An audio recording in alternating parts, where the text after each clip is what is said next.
Hello बच्चों, नमस्कार। आप सभी का स्वागत है अपने चैनल आत्मदीप एजुकेशन पर। जैसा कि आप लोग देख रहे हैं, आज की आपकी बहुत ही महत्वपूर्ण क्लास होने वाली है। आज की क्लास है रेलवे टेक्नीशियन ग्रेड थर्ड का जो एग्जाम चल रहा है उन बच्चों के लिए बहुत ही महत्वपूर्ण क्लास है। उन बच्चों के लिए इतनी महत्वपूर्ण है, कहने का मतलब सबसे कठिन टॉपिक लगता है मेंसुरेशन बच्चों को। कौन सा मेंसुरेशन, 2D या 3D के।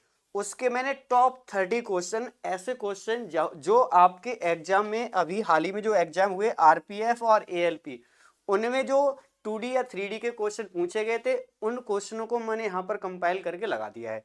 2D या 3D के, ठीक है, जो एग्जाम में पूछे गए थे उन्हीं सवालों को यहाँ पर सॉल्व कर रहे हैं और ये बहुत ही बेहतरीन कॉन्सेप्ट के साथ, बेहतरीन सॉल्यूशन के साथ आप लोग इसको कवर करेंगे।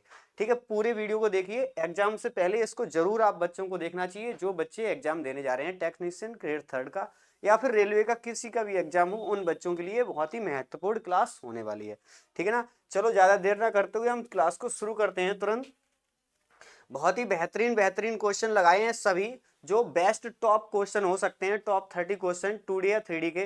देखो, अभी पहले सरल सरल क्वेश्चन भी कर लेते हैं, फिर आगे हर तरीके के क्वेश्चन हम लोग करेंगे। ठीक है ना, तो आपको पता होना चाहिए तरीके किस तरीके से हम सॉल्व करते हैं। ठीक है ना, 92 सेंटीमीटर व्यास वाले एक गोले का पृष्ठीय क्षेत्रफल ज्ञात कीजिए। सबसे पहली बात यह है, इसको सॉल्व करने के तरीके मेरे बहुत सारे हैं। मैं तो एक तो फॉर्मूले से करूं, या तो फॉर्मूले मुझे तो पता तो होने चाहिए, कॉन्सेप्ट पता होना चाहिए, बेसिक बातें अगर नहीं पता है तो फिर मेरे लिए कठिन काम है थोड़ा, है ना। थोड़ा मेरे लिए कठिन काम है करना। कठिन काम नहीं कर ही नहीं पाओगे। ठीक है, गोले का पृष्ठीय क्षेत्रफल की बात कर रहा है। गोले का पृष्ठीय क्षेत्रफल होता है 4πr²। देखो, हम पूरा सॉल्यूशन तो नहीं करने वाले। ठीक है, अगर पूरा सॉल्यूशन करते रहेंगे तो मेरा सवाल तो फिर तो मेरा हो गया, तो एग्जाम में हम कोई क्वालिफाई करने के चांस नहीं होते हैं, क्योंकि हमारे पास समय कम होता है। पूरा फॉर्मूला लगाओ, पूरे सब कुछ लगाओ, अगर पूरे विधिवत तरीके से सॉल्व करोगे तो फिर बहुत समय लग जाएगा।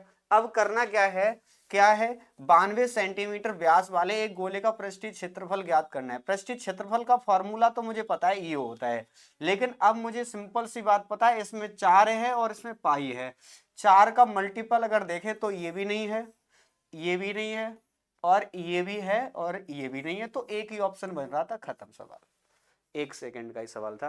क्या करना था आपको, मल्टीपल चेक करना। अगर मैं दो ऑप्शन में फंस जाता तो मैं 11 का मल्टीपल चेक कर लेता, क्योंकि 22/7 होता है पाई का मान, तो फिर मैं 11 का मल्टीपल चेक कर लेता। फिर भी फंसते तो फिर सॉल्यूशन हमारे पास कर सकते थे। ठीक है ना, वैसे तो ऐसे ही सवाल देता है, कोई कठिन सवाल देता ही नहीं है। ठीक है, कोई ऐसे नहीं बनाता है कि हाँ पूरा सॉल्यूशन, वो एग्जामिनर चेक करना चाहता है आपको तरीके पता है कि नहीं, कॉन्सेप्ट पता है नहीं, बेसिक बातें पता हैं कि नहीं है। ठीक है, बात ये है। देखो, इसको सॉल्व करते हैं। सभी आरपीएफ एएलपी में पूछे गए सवाल हैं। ठीक है ना, कोई अपने पास से मैंने नहीं लिखे हैं। 18 सेंटीमीटर व्यास वाले सेम टाइप का सवाल आ गया। ठीक है ना, देखो पृष्ठीय क्षेत्रफल ही बताना है। मैंने कहा 4πr², फॉर्मूला तो पता होना ही चाहिए। ठीक है, बेसिक बातें पता होनी चाहिए, उसके लिए आपको हम पूरी क्लास प्रोवाइड कर देंगे, पूरा विधिवत तरीके से पढ़ा देंगे। ठीक है ना, तो अभी आप एग्जाम के हिसाब से देख लो।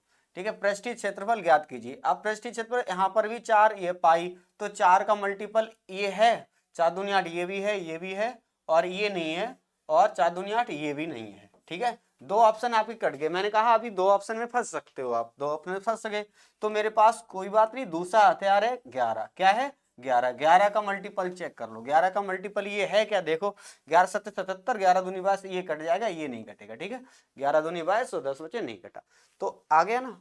इस तरीके से हम इसको सॉल्व कर लेंगे। ठीक है, कोई हमें एफर्ट ज्यादा लगाने की जरूरत नहीं है, बहुत ज्यादा। ठीक है ना, आपने जो पहली वीडियो, मैंने इससे पहले एक वीडियो डाली है एएलपी के 30 क्वेश्चन, वो 50 क्वेश्चन, बेस्ट 50 क्वेश्चन, आपने बहुत अच्छा प्यार दिया। जिन बच्चों ने नहीं देखी है वो आप जा करके देख सकते हैं।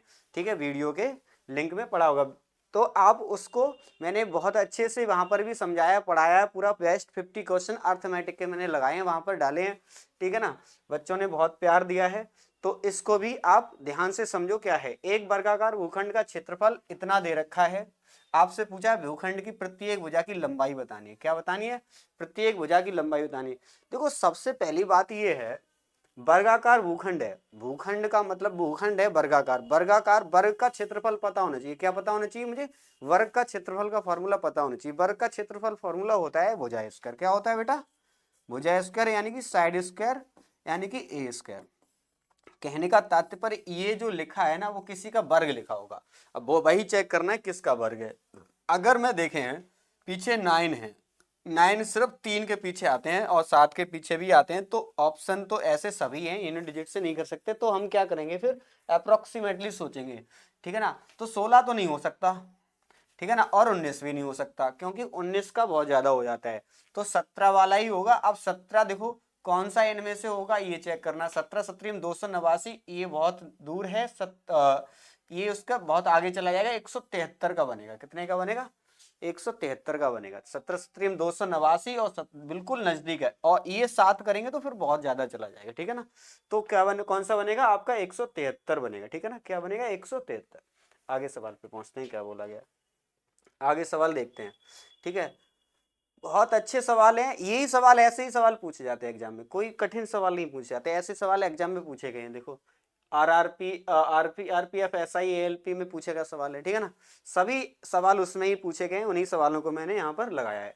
यदि एक घन का आयतन इतना दे रखा, कितना दे रखा? 4096 मीटर क्यूब है, तो घन का संपूर्ण पृष्ठीय क्षेत्रफल बताना है। क्या बताना है? घन का संपूर्ण पृष्ठीय क्षेत्रफल। मैंने कहा ना बेसिक कॉन्सेप्ट, बेसिक फॉर्मूले तो आपको पता ही होना चाहिए, तभी आप इन सवालों को आसानी से सॉल्व कर सकते हो, तभी आप उसमें डिविजिबिलिटी भी रूल लगा सकते हो। पता ही नहीं है मुझे लगाना किसका, तो फिर कैसे लगाओगे? आपको याद होने चाहिए फॉर्मूले। तो आपको सिंपल पता है घन, घन का आयतन ये दे रखा है, तो क्या होता है फॉर्मूला? ए क्यू बराबर ये दे रखा है, तो ए बराबर कितना हो जाएगा? ये कितने का घन है ये पता होना चाहिए, स्क्वायर क्यूब ये तो याद होना ही चाहिए। कितने का घन है? 16 का। कितने का बेटा? 16 का। तो अब मुझे पता होना चाहिए, तो घन का संपूर्ण पृष्ठीय क्षेत्रफल क्या होता है? 6a²। क्या होता है? 6a²। तो आप या तो यहाँ पर सीधा सीधा 6 का ही मल्टीपल चेक करते, चूंकि बात ये है यहाँ पर 6 के मल्टीपल काफी है, तो हमें क्या करना है? 6 और 16 का वर्ग कितना है? 6 गुणा 256 करना। क्या करना है? 6 गुणा 256, ठीक है। 25 छिक्का 150, 6 छिंग 36, तो 1536 ऑप्शन ये रहा, ठीक है। कुछ है ही नहीं, यही तो करना था, गुणा ही तो करना था मुझे। क्या करना था? सिर्फ हमें क्या करना था? गुणा करना था, और कुछ नहीं था। आगे सवाल में देखते हैं। अगला सवाल आपसे क्या बोला गया, ध्यान से समझते हैं, ठीक है ना। अगला सवाल बोला गया 6 सेंटीमीटर व्यास और 7 मीटर लंबाई वाले एक तार का आयतन सेंटीमीटर क्यूब में ज्ञात कीजिए। आपसे आयतन पूछा है तार का। तार कैसा होता है? तार ऐसे तरीके से ही तो होता है, तार यही तो होता है तार, ठीक है। मोटा सा आप मान लेते हैं ये तार, ये तो बेलनाकार ही तो हो गया। कैसा हो गया ये? बेलनाकार, बेलनाकार है ना। तो आपको पता होना चाहिए तार का आयतन ज्ञात करना है सेंटीमीटर क्यूब में, मतलब तार का जो बेलन का फॉर्मूला होता है वो क्या होता है? पाई आर स्क्वायर एच। क्या होता है? पाई आर स्क्वायर एच। क्या होता है बेटा? पाई आर स्क्वायर एच। तो मुझे पाई आर स्क्वायर एच पता है, तो अब हम आसानी से ज्ञात कर सकते हैं कि पाई की वैल्यू होती है 22/7, तो 11 का मल्टीपल होना ही चाहिए। तो 11 का मल्टीपल ये नहीं हो सकता। 11 का नियम पता ही है ना, 11 का नियम पता है, ऑड इवन नंबर का सम का अंतर 0 या 11 हो जाए, तो ये तो नहीं हो सकता, नहीं बन रहा है ना। देखो 4 और 2 6 और कोई अंक ही नहीं मिल रहे, 5 और 1 6 नहीं बन रहा है, ये भी ठीक है। 7 और 2 नहीं, और कोई अंक ही नहीं मिल रहे, खत्म। 8 और 1 9, बीच का 9 है, 9 से 9 कट गया 0, तो एक ही ऑप्शन बन रहा है 19800। क्या बन रहा है? 19800। मुझे सॉल्यूशन करने की कोई जरूरत नहीं है। ऐसा नहीं है कि मैं पूरा विधिवत तरीके से सॉल्व करते रहे, फॉर्मूला लगाएं, मान लगाएं, सभी सॉल्यूशन करें, तो फिर निकल गया हमारे लिए समय, तो कहाँ बचेगा? सेकंड्स में ही आंसर चाहिए हमें। क्या चाहिए? सेकंड्स में ही आंसर चाहिए। तो सेकंड्स में आंसर निकालने के यही बेस्ट तरीके हैं, इससे ज्यादा बेस्ट कोई कुछ नहीं हो सकता, कोई इससे ज्यादा बेस्ट नहीं करा सकता, ठीक है। यही तरीके होते हैं सॉल्व करने के। आगे देखते हैं, आगे आपसे क्या बोला गया है। अगर पूरी वीडियो बात करोगे ना ध्यान से, तो आपको जरूर बेनिफिट होगा। एक सवाल आपका पक्का है, 100% आप एक सवाल करके आएंगे एग्जाम में, ठीक है ना। जो आपका 2D 3D का आएगा तो आप करके आएंगे वहां से, ठीक है। एक त्रिभुज की भुजाएं 60 सेंटीमीटर, 61 सेंटीमीटर और 11 सेंटीमीटर है, इसका क्षेत्रफल सेंटीमीटर स्क्वायर में ज्ञात कीजिए, ठीक है ना। इसका क्षेत्रफल बताना है, तो 60 सेंटीमीटर, 61 सेंटीमीटर और 11 सेंटीमीटर की भुजाएं हैं, ठीक है ना। तो त्रिभुज का क्षेत्रफल बताना है। अगर त्रिभुज की बात कर रहा है तो सबकी अलग अलग भुजाएं, तो फॉर्मूला क्या होता है? हीरोज फॉर्मूला आपने पढ़ा होगा, सभी अलग अलग भुजाएं। तो क्या होता है? इसकी पेरीमीटर हाफ है, हाफ सेमी पेरीमीटर चाहिए, तो इनको जोड़ो और आधा कर दो, ठीक है। जोड़ो कितने हो जाएंगे? 60 दूनी 120, 100 और 12, 132 कितने हो गए, 132 का आधा 66, कितना हो गया 66। आपका 66 आया सेमी पिरामिड, 66 में से 60 घटाया 6, कितना बचा फिर 7, फिर कितना बचा 66 में से 11 घटा दो, कितने बचेंगे 55, कितने बचेंगे 55। यहाँ से निकालने हैं आपको रूट से बाहर, तो 11 यहाँ से कितने आएंगे 11 गुणा 6, तो 6 से 6 बाहर आ गए, ये आ गए 11 गुणा 5, तो यहाँ से एक 11 से ये 11 आ गए बाहर, और आपके यहाँ पर कितने 5 आने चाहिए, 5 सॉरी यहाँ 5 आएंगे, 5 और 5 से 5 बाहर आ जाएंगे, तो ये कितना आ जाएगा आपका 11 6 पंजे 30, 11 33, 330 ऑप्शन बी। ठीक है, क्या बनेगा ऑप्शन बी। इस तरीके से हम कर सकते हैं। हमें क्या करना था, 66 पैरामीटर आ गया, फॉर्मूला आपको बता दे रहे हैं एक बार। फॉर्मूला क्या होता है, एस माइनस ए, एस माइनस बी और एस माइनस सी, ये फॉर्मूला होता है। यही फॉर्मूला मैंने लगाया और आसानी से सॉल्व कर लिया। ठीक है ना, कैसे किया, 66 एस यानी 66 माइनस 6, 66 माइनस 60 6, तो 66 में से 61 घटाएंगे तो 5, 66 में से 11 घटाएंगे तो 55, यहाँ से हमने अंडर रूट ले लिया, 6 गुणा 11 गुणा 5 बराबर कितना आ गया आपका 330, कितना बन गया आपका 330। वेरी गुड, समझ में आया, आगे देखते हैं।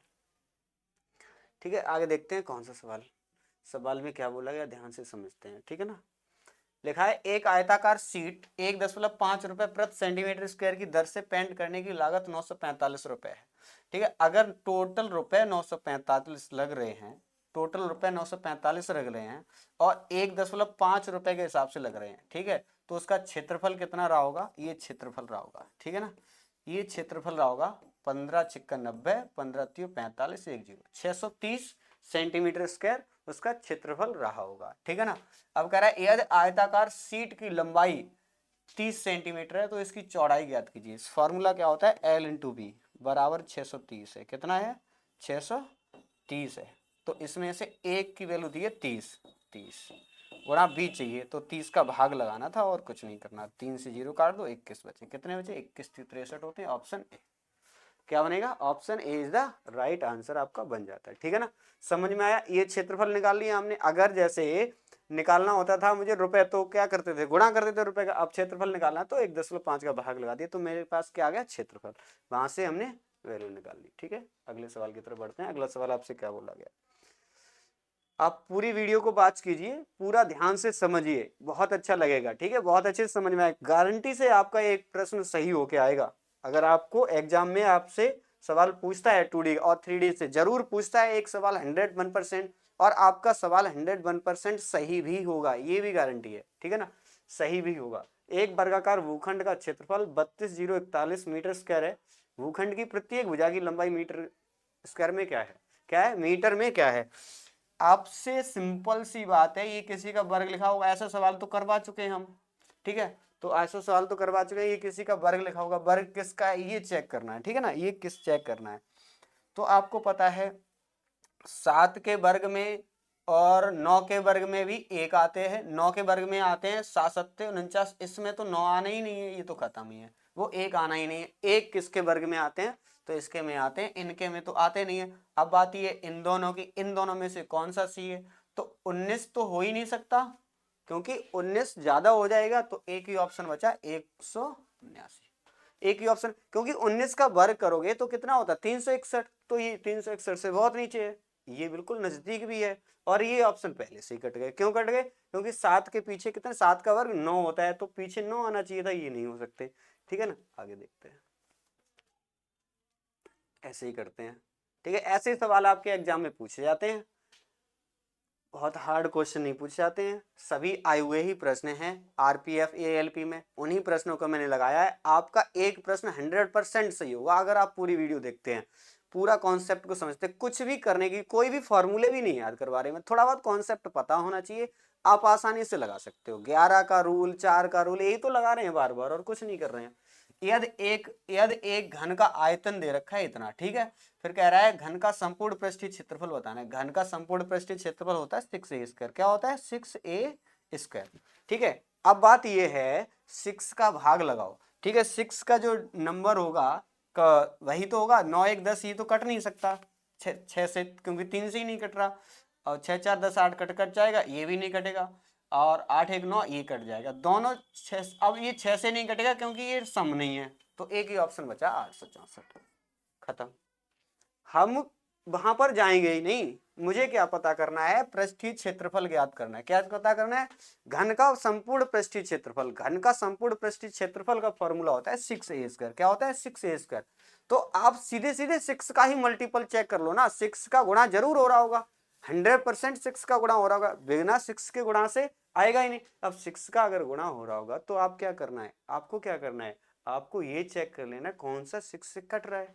ये तो 6 से नहीं कट रहा है क्योंकि 9 1 10 3 से ही नहीं कट रहा है, तो ये भी नहीं कट रहा है, और ये अगर कट भी रहा है 3 से तो फिर ये सम नहीं है, इसलिए 6 से नहीं कटेगा। तो आंसर एक ही बचता है आपका 864। क्या बचता है? 864। समझ में आ गया? आगे देखते हैं, अगला सवाल देखते हैं कैसे पूछा गया, क्या पूछा गया है अगले सवाल में। ध्यान से समझेंगे। एक ठोस गोले के पृष्ठ को रंगने के लिए 4 लीटर पेंट की आवश्यकता होती है। क्या कह रहा है? ठोस गोले के पृष्ठ को रंगने के लिए 4 लीटर पेंट की आवश्यकता होती है। यदि इस ठोस गोले के 4 समरूप टुकड़े बनाए जाते हैं तो इन 4 टुकड़ों के सभी पृष्ठों को रंगने के लिए कितने लीटर पेंट की आवश्यकता होगी? तो इस सवाल में आपको याद रखना है एक चीज, जितने भी टुकड़े करवाए ना समरूप, उससे दुगना पेंट लगेगा। कितना लगेगा? अभी पेंट कितना लग रहा था आवश्यकता से, यदि इसे ठोस 4 समरूप टुकड़े करवा रहा था, 4 टुकड़ों के सभी पृष्ठों को रंगने के लिए कितने लीटर की पेंट की आवश्यकता होगी? पहले कितना लग रहा था?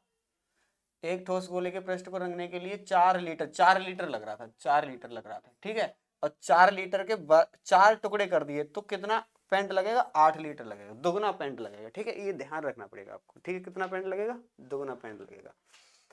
ठीक, आगे समझते हैं। देखो ये कितना अच्छा सवाल है, देखो समझते हैं सवाल, ठीक है। कितना अच्छा सवाल आपसे पूछा गया है, ध्यान से समझिए, ठीक है। आपसे पूछा है एक ठोस घनाभ 3 आसन्न फलकों का क्षेत्रफल इतना इतना इतना है, घनाभ का आयतन ज्ञात कीजिए, ठीक है। पहली बात तो ये समझो कि आपको ये फॉर्मूला पता होना चाहिए, आपको ये फॉर्मूला पता, घनाभ का आसन्न फलक है। अब घनाभ है तो घनाभ के फलक कितने होते हैं? आयताकार होते हैं। घनाभ कैसा होता है? ये घनाभ होता है। क्या होता है? ये घनाभ होता है। घनाभ कैसा होता है पहले ये समझ लो, ठीक है। ये घनाभ होता है, ठीक है, ये घनाभ होता है। अब घनाभ कैसा होता है? प्रत्येक फलक उसका आयताकार होता है। प्रत्येक फलक कैसा होता है? आयताकार होता है। तो आयताकार अगर होता है तो आयताकार का क्षेत्रफल क्या होगा? L इंटू बी, है ना। तो आपसे फॉर्मूले में कह रहा है दो आसन्न फलक L into B, V into H, H into L, यही तो होंगे, यही तो होंगे ना, है ना। अब देखो ये सभी मान दे रखे हैं, कितने दे रखे हैं? 27 दे रखा है, और कितना दे रखा है? और दे रखा है 232 दे रखा है, और कितना दे रखा है? 174 दे रखा है। अब बात ये है, अगर आप बात समझ लेते हैं तो ध्यान से ये समझो, एल वी एच का वर्ग है। क्या है? एल वी एच का ये वर्ग है। दो दो बार लिखे हैं ना, एल वी एच का वर्ग है। अब मुझे ये भी पता है एल वी एच क्या होता है? आयतन होता है। आयतन ही पूछा गया, घनाभ का क्या पूछा? आयतन। घनाभ का आयतन होता है एल वी एच। क्या होता है? L V H. तो उसका वर्ग लिखा हुआ है तो आपको वर्गमूल ले लेना, बस आंसर आ जाएगा। तो वर्गमूल कैसे लेते हैं ये बात समझ लेते हैं। तो इन्हें तोड़ो, 9 3 27, इसको तोड़ो, कितने में चला जाएगा? 3 से भाग लग जाएगा क्या? 3 से लग जाएगा, 3 7 21, 3 से नहीं, 4 से लग रहा है, 4 पंजे 20, 4 अट्ठे 32, 4 पंजे 20, 4 अट्ठे 32, इससे तो टूट गया। अब इसको भी तोड़ दो ऐसे ही, इसको देखो, इसमें 3 पंजे 15, 3 से लग रहा है, 3 पंजे 15, 3 अट्ठे 24, इसमें लग रहा है, ठीक है ना। ऐसे समझ गए। तो आप देख रहे हो कि इस 9 से 3 बाहर आ गए, इस 3 से 3 बाहर आ गए, इतने बाहर आ गए, इस 4 से 2 बाहर आ गए, इस 58 से फिर से 58 बाहर आ गए।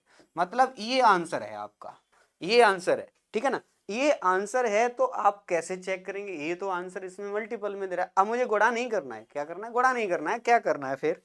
आपको चेक करना है ना, यहाँ से 4 मिलेंगे, यहाँ से 2 और मिलेंगे, ये 2 मतलब 4 है, यहाँ पर क्या है? 4। तो आपको क्या करना? गुणा क्यों करेंगे हम भाई, क्यों करेंगे गुणा? इतना समय हमारे पास कहाँ है हम गुणा करें?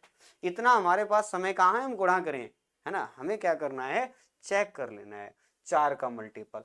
4 का मल्टीपल इसमें ये भी नहीं है, ये भी नहीं है, और ये भी नहीं है, और एक ही नंबर है। 4 का मल्टीपल जानते हो ना, पीछे के 2 डिजिट क्या हो जाए, 4 से डिविजिबल हो जाए, तो वो नंबर क्या हो जाता है, 4 से कट जाता है।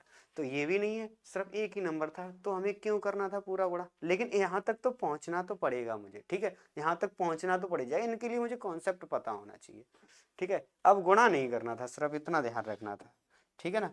आगे सवाल समझ लेते हैं क्या बोला गया है, आगे सवाल समझ लेते हैं क्या बोला गया है।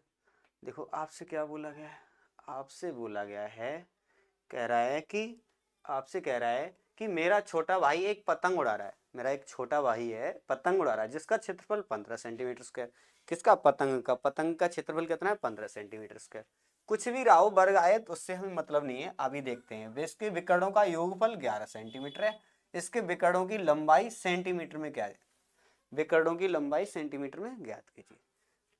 समचतुर्भुज होती है पतंग, ठीक है ना, समचतुर्भुज होती है पतंग। समचतुर्भुज का क्षेत्रफल होता है 1/2 विकर्णों का गुणनफल। क्या होता है, विकर्णों का गुणनफल, विकर्णों का गुणनफल। तो देखो कितना है आपका, 15 है, ये कितना दिया क्षेत्रफल, 15। ऐसी संख्याएं इनमें से लगाओ जो क्या हो जाए, ये कॉमा करके हैं, ठीक है, ये 5, ये तो कैसे बनेगा ही नहीं, 6 5 11 बन रहा है, ये 11 तो बन रहा है, लेकिन इनका गुणा कभी 15 नहीं बनेगा, है ना, गुणा हाफ, गुणा का हाफ, 6 पंजे 30 का आधा 15 होता है, इसलिए यानी option B is the right answer. और कोई नहीं बने, दशमलव से मतलब, ये 7 और 4 11, 7 चौक 28, आधा 14 हो रहा है, इसलिए मतलब ये गलत है, तो एक ही बन रहा है, 6 5 11, और ये 6 पंजे 30 का आधा कितना हो जाए, 15। तो हमारे पास ऑप्शन कौन सा सही हो जाएगा, आपका B, B is the right answer आपका बन जाता है, ठीक है ना। आगे सवाल की तरफ बढ़ते हैं। अगला सवाल आपसे क्या बोला गया, ध्यान से समझते हैं। अगला सवाल आपसे क्या बोला है, देखो बहुत अच्छा सवाल पूछा गया, ऐसे सवाल आते हैं एग्जाम में, ठीक है। आप सोच रहे थे अभी सरल सरल सवाल, देखो ऐसे ही सवाल आते हैं, देखो मैंने हर तरीके के सवाल लगाए हैं आपके लिए, ठीक है। देखो अगला सवाल, यदि किसी गोले की त्रिज्या 2 सेंटीमीटर की वृद्धि कर दी जाए, क्या कर दिया है, गोले की त्रिज्या में 2 सेंटीमीटर की वृद्धि कर दी जा रही है, ठीक है, गोले की त्रिज्या में 2 सेंटीमीटर की वृद्धि कर दी जा रही है, उसके पृष्ठीय क्षेत्रफल में 704 सेंटीमीटर की वृद्धि हो जाती है, तो का क्षेत्रफल वृद्धि के बाद गोले की त्रिज्या ज्ञात कीजिए, वृद्धि के बाद गोले की त्रिज्या ज्ञात कीजिए कितनी होगी, ये बताना है आपको। तो आपको क्या कर लेना है, एक त्रिज्या मान लो r मान ली हमने, तो वृद्धि के बाद कितनी हो जाएगी, r+2 हो जाएगी, है ना।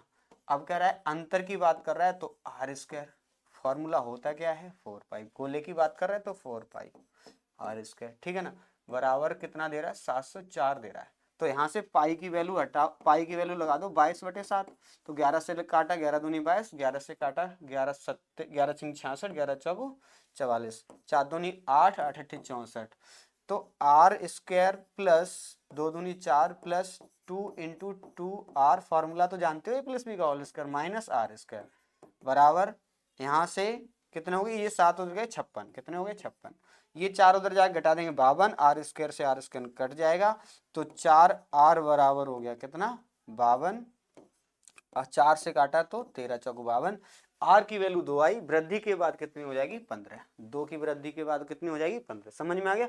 आर की वैल्यू कितनी आई 13, अब 2 की वृद्धि के बाद पूछ रहा है, वृद्धि के बाद गोले की त्रिज्या कितनी, वृद्धि के बाद कितनी हो जाएगी 15, समझ में आया। ठीक, अगले सवाल को देखते हैं, अगला सवाल क्या बोला गया, आगे सवाल में आपसे क्या बोला है इस बात को समझते हैं, ठीक है। बहुत प्यारे प्यारे क्वेश्चन है आपके लिए, ठीक है ना, ऐसे क्वेश्चन आपके एग्जाम में आते हैं, 100% आप एक सही करके आएंगे अगर पूरी वीडियो आपने देखी होगी तो, ठीक है ना।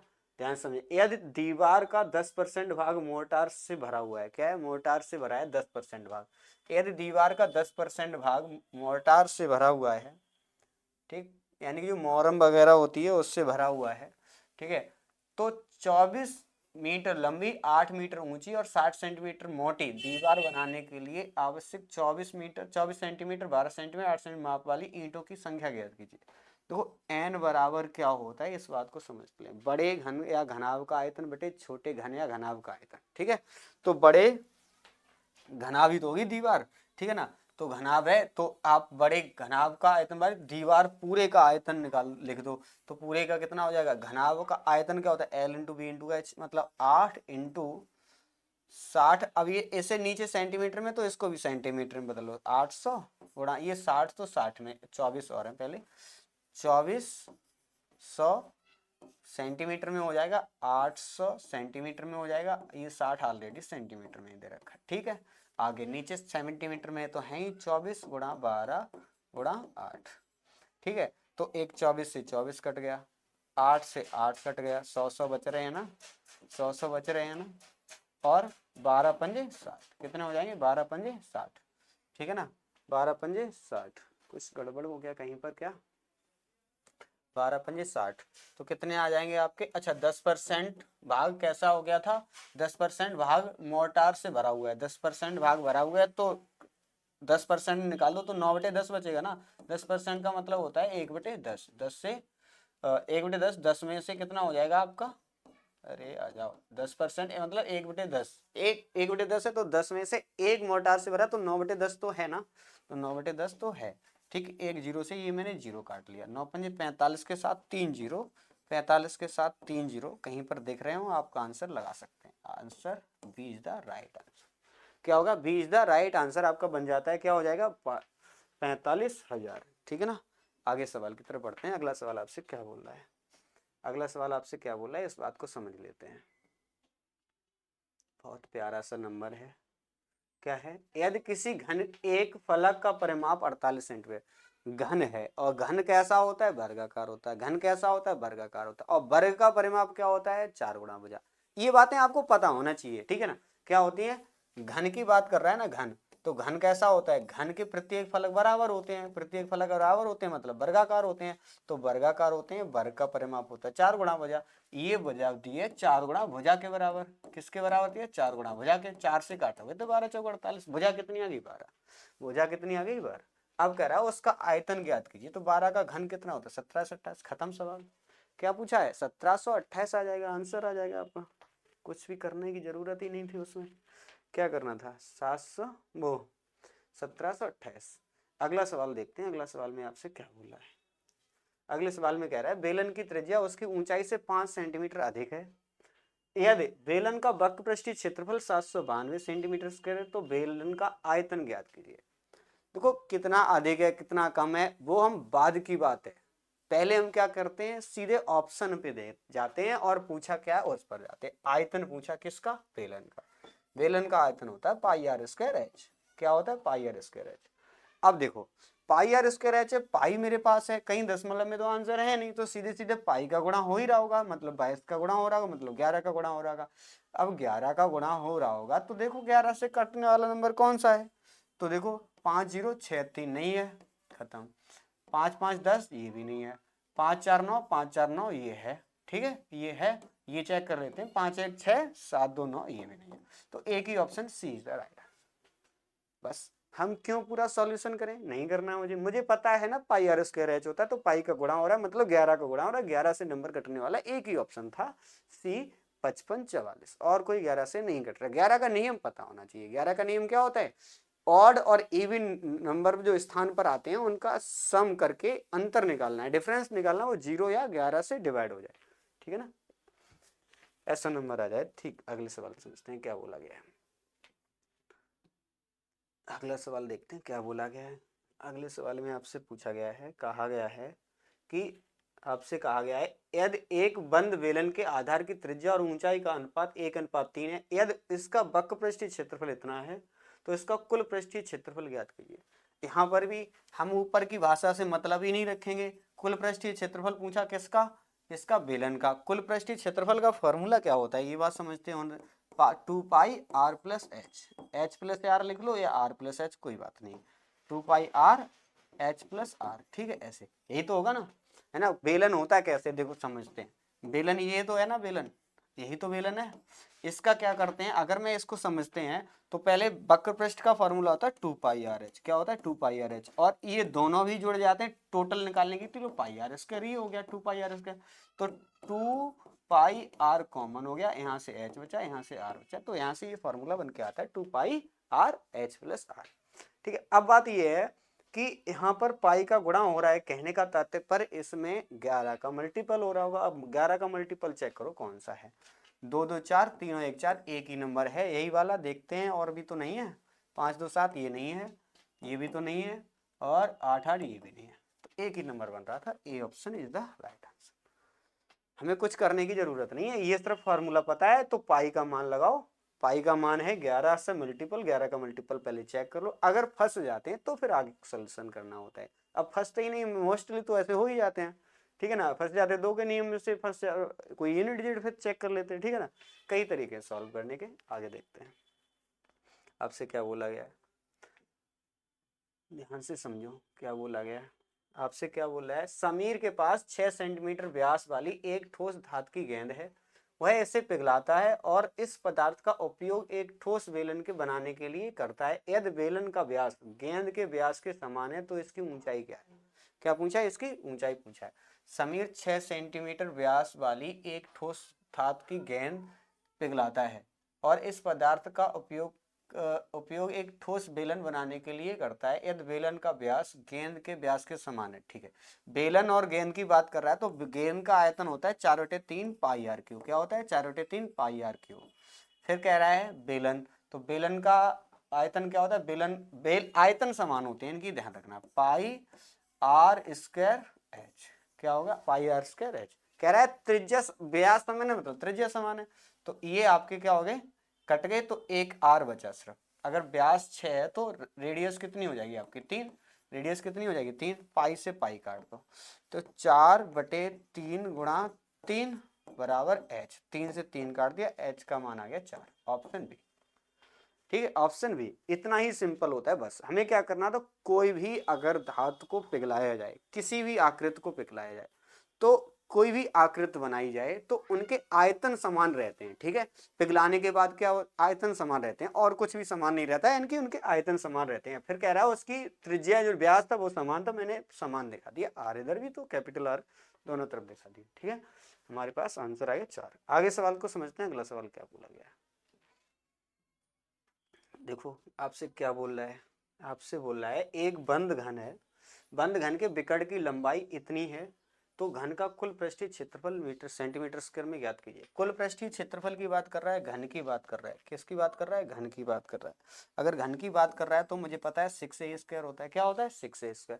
तो 6 का मल्टीपल चेक करो, 6 का मल्टीपल ये तो नहीं हो सकता, तो 5 3 8 4 12 ही हो सकता है, 4 2 6 7 2 9 ये भी हो सकता है, 4 3 7 5 12 ये भी हो सकता है। कहने का मतलब अब मुझे सॉल्व करना ही पड़ेगा, ठीक है ना। तो आपको पता है a√3 का वर्ग दिया ये है ना, मतलब a² 3 का वैल्यू दिए, वर्ग ही तो दिया, तो a² × 3 पता है ना मुझे। विकर्ण का फॉर्मूला होता है a√3, ठीक। विकर्ण बराबर, तो इसका वर्ग दे रखा है कितना, 2175। अब इसका वर्ग करोगे तो a² × 3 आएगा, और 3 से हम भाग लगा देंगे, कितने बार जाएगा, 3 7 21, बचे कितने आपके, 3 दूनी 6, 3 5 15, ठीक है। आपके पास a² की वैल्यू 725 है, तो 6 × a² की वैल्यू सीधी लगाओ, 725, 6 7 42, 25 × 150, 4350 आंसर डी, ठीक है। 42 और 150, 4350 आपका आंसर आ जाएगा, D is the right answer हो जाएगा। बहुत ज्यादा कठिन नहीं था, आपको क्या करना था, यहाँ से a² की वैल्यू निकाली, यहाँ पर लगा दी, गुणा कर दिया, कुछ नहीं है। आगे देखते हैं, अगला सवाल आपसे क्या बोल रहा है। यहाँ देखो पाई में ही आंसर दे रहा है। अब आप 11 का नियम नहीं लगा सकते, लेकिन है सरल, कोई कठिन काम नहीं है। देखो समझते हैं। उस बेलन का कुल पृष्ठीय क्षेत्रफल ज्ञात कीजिए जिसका आधार की त्रिज्या 7 सेंटीमीटर और 12 सेंटीमीटर है। 7 सेंटीमीटर और 12 सेंटीमीटर है ऊंचाई और त्रिज्या, तो आपको क्या करना है, पाई में ही आंसर देना है। तो पृष्ठीय क्षेत्रफल पता होना चाहिए, बेलन का कुल पृष्ठीय क्षेत्रफल 2 पाई, अभी मैंने बताया था, आर और h + r, यही होता ना, यही होता है। तो 2 × 22/7, पाई की वैल्यू नहीं लगानी है बेटा, ठीक है। पाई आर की वैल्यू कितनी है, 7 × h + r, h 12 और 7 कितने हो जाएंगे आपके, 19, कितने हो जाएंगे, 19। तो 19 का मल्टीपल चेक कर लेते, 7 का मल्टीपल चेक कर लेते तो आ जाता, ठीक है ना। तो 19 से ये कट रहा है कि नहीं, देखो 19 से 7 से ही कट रहा है, 7 दूनी 14, और बच्चे कितने, 6 नहीं कट रहे हैं, 7 21, बचे कितने, 5 7 8 56, ये कट रहे हैं। और ये देख लो 19 से भी कट रहे होंगे, 19 से कम 19, बचे कितने आपके, 7 19 19 76, सही है, ये भी कट गया, मतलब option B is the right answer हो जाएगा, और कोई नहीं कट रहा है शायद, ठीक है। काट के देख लो, एक ही ऑप्शन बचा बी। मुझे फिर भी गुणा करने की कोई जरूरत नहीं है, गुणा भी कर सकते हो तब भी आएगा उतना ही, ठीक है। 266 ही आ रहा है, ठीक है। 266 पाई। अगला सवाल देखते हैं क्या बोला गया। अगले सवाल की तरफ बढ़ जाते हैं, क्या बोला गया अगले सवाल में, ध्यान से समझते हैं अगले सवाल को। उस गोले का आयतन ज्ञात कीजिए जिसका व्यास 84 मीटर है, पाई की वैल्यू 22/7 का प्रयोग करें। फिर से वही क्या है, आयतन निकालना है किसका, गोले का, तो 4/3 पाई आर क्यूब। ठीक, तो पाई मतलब 11 का गुणा हो रहा होगा, 11 का गुणा हो रहा होगा। 11 का गुणा किस में हो रहा है वो चेक कर लेना है आपको। देखो 8 3 11 और 8 3 11, ये एक्स्ट्रा बच रही तो ये नहीं हो सकता। ठीक है, तो ये भी चेक कर लेते हैं। तो क्या हो जाएगा आपका, तो 4 का मल्टीपल भी होना चाहिए, 3 कहीं से कहीं कट रहे होंगे इसलिए ये दिखा रहा है। ठीक है ना, क्योंकि 84 है वो वहां से कट रहे हैं, 300 कट ही जाएंगे, तो 4 का भी मल्टीपल होना चाहिए। 4 का मल्टीपल ये पहले से ही कट गया, 4 का मल्टीपल ये है नहीं, 4 का मल्टीपल ये है नहीं, एक ही बचा, ये देखो 11 से कट रहा होगा जरूर, चेक कर लेते हैं। 4 और 1 5, 5 और 4 9, 6 और 3 9 कट रहे हैं। ठीक है, तो option D is the right answer हो जाएगा। D is the right answer आपका बन जाता है। 11 का मल्टीपल भी है और 4 का मल्टीपल भी है। ठीक है, एक ही ऑप्शन बचेगा आपका। अगले सवाल को समझते हैं। अगला सवाल आपसे क्या पूछ रहा है, अगले सवाल में क्या पूछ रहा है, वेरी सिंपल क्वेश्चन पूछ लिया इसने, बहुत ही सरल क्वेश्चन पूछ लिया, ये तो सब तुम खुद ही उड़ा दोगे। क्या कह रहा है, यदि किसी गोले की त्रिज्या 50% की वृद्धि की, गोले की त्रिज्या में क्या करता है 50% की वृद्धि कर रहा है। अगर गोले की त्रिज्या में बेटा 50% की वृद्धि कर रहा है तो 50 का सक्सेसिव क्या होता है, 125, 50 50 100, 25 5 5 25, 2 जीरो कट जाएंगे, 125% है। पता है ना, सक्सेसिव क्षेत्रफल में सक्सेसिव लगाते हैं बेटा। ठीक है, कुछ नहीं करते हैं, क्या करते हैं, सक्सेसिव लगा दो। क्षेत्रफल में वृद्धि पूछे या बजाय में दी जाए तो 50 50 100, 5 5 25, 125%, कितना हो जाएगा, 125% आंसर बन जाता है। ठीक है, अगले सवाल को समझ लेते हैं। अगला सवाल आपसे क्या बोल रहा है, ठीक है, अगला सवाल आप समझते हैं क्या बोल रहा है आपसे। कह रहा है एक बेलन का आयतन इतना है, यदि बेलन की ऊंचाई इतनी है तो इसके आधार का व्यास ज्ञात कीजिए। क्या पूछा, आधार का व्यास पता करना है। आधार का व्यास निकालने के लिए क्या करेंगे आप, 5500 मीटर की आयतन दिया, तो पहले बेलन की बात कर रहा है तो फिर हमें फॉर्मूला तो पता ही होना चाहिए, पाई आर स्क्वायर एच होता है। ये दे रहा है 5500।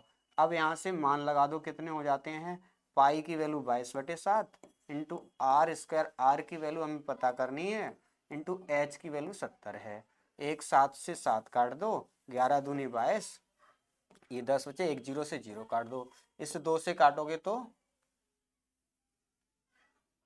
11 से भी काट दिए, 11 दूनी 22। ठीक है, कुछ गड़बड़ कर लिया हमने, 11 पंजे 55, ठीक है 50 थे, 11 पंजे 55, तो अब 2 से काटे तो 25। ठीक है, कितना आया 25, तो आर स्क्वायर बराबर 25 है, तो आर बराबर कितना आ गया 5। मुझे क्या चाहिए, रेडियस, आधार का व्यास ज्ञात कीजिए। आधार का व्यास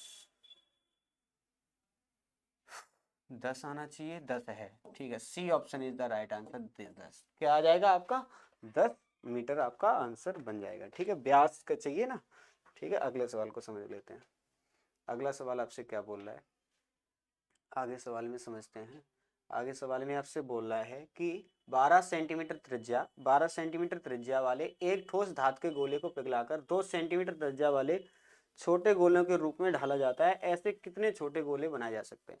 देखो ऐसे छोटे कितने गोले बनाए जा सकते हैं, आपको क्या करना है, जैसे ढाला जाता है यानी कि पिघला कर ही ढाला जाएगा कैसे भी। ठीक है, तो उनका आयतन समान रहता है। ठीक है, क्या रहता है, आयतन समान रहता है, मैंने अभी बताया। ठीक है, पिघलाया जा रहा है ना, पिघला करके 12 सेंटीमीटर त्रिज्या थी। अब क्या है क्या, ठोस धातु है, मतलब क्या है, गोला है ना, ठोस धातु के गोले को, गोले की बात कर रहा है, तो 4/3 पाई आर क्यू बराबर एन, 4/3 पाई आर क्यू, यही लगेगा ना, है ना। कितने एन छोटे छोटे बनेंगे, उनकी त्रिज्या हमने कैपिटल स्मॉल आर मान ली। 4/3 पाई, 4/3 पाई उड़ा दो, ठीक, उड़ा दी हमने। यहाँ बचा आर, आर की वैल्यू 12, 12 का घन 1728, कितना होता है बेटा 1728। आर स्मॉल आर की वैल्यू है 2, कितनी है 2, 2 का घन कितना होता है 8, कितना होता है 8 इंटू एन, 8 का भाग लगा लेना, आंसर आ जाएगा। 8 दूनी 16, 8 एकम 8, और बचे कितने 4, 8 6 48, 216। C option is the right answer आपको हो जाता है। ठीक है, कितने आ जाएंगे 216। ठीक, अगले सवाल को समझते हैं। अगला सवाल आपसे क्या बोल रहा है, कोई बहुत ज्यादा एफर्ट लगाने की जरूरत है नहीं सवालों में। ठीक है, बहुत ज़्यादा मेहनत करने की ज़रूरत नहीं होती है, ऐसे ही सवाल कर लेते हैं हम सभी लोग। अगले सवाल को समझते हैं। अगला सवाल आपसे क्या बोल रहा है, एक गोले का पृष्ठीय क्षेत्रफल 256 मीटर स्क्वायर है। कितना है? 256। यहाँ पर बेटा पाई और है, गलत हो गया, थोड़ा सा मिस्टेक है प्रिंट में। 256 पाई मीटर स्क्वायर है। इसका व्यास ज्ञात कीजिए।